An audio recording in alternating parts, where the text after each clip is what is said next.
नमस्कार, आप सभी का स्वागत है राष्ट्रीय जगत विजन न्यूज पर। मैं हूं आपके साथ रागनी वर्मन। छत्तीसगढ़ के बहुचर्चित कोयला, शराब और डीएमएफ यानी डिस्ट्रिक्ट मिनरल फाउंडेशन घोटाले में जेल में बंद आरोपियों के लिए बुधवार का दिन बड़ी राहत लेकर आया। सुप्रीम कोर्ट ने मामले की सुनवाई करते हुए सौम्या चौरसिया, सूर्यकांत तिवारी और समीर बिश्नोई समेत लगभग सभी मुख्य आरोपियों को जमानत दे दी है। हालांकि पूर्व मुख्यमंत्री भूपेश बघेल के बेटे चैतन्य बघेल और पूर्व मंत्री कवासी लखमा की मुश्किलें फिलहाल कम नहीं हुई हैं। इन दोनों को अदालत से जमानत नहीं मिली है।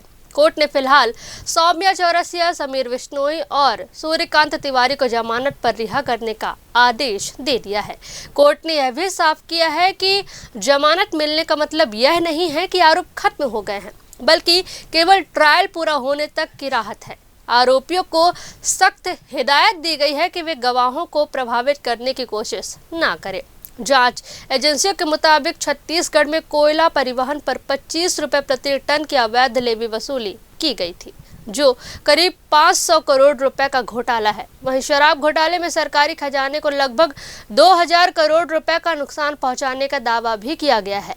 डीएमएफ यानी खनिज मद के पैसों में भी बंदरबाट के गंभीर आरोप लगे हैं। इन मामलों में ईडी यानी प्रवर्तन निदेशालय और राज्य की एसीबी ईओडब्ल्यू लगातार कार्रवाई कर रही है।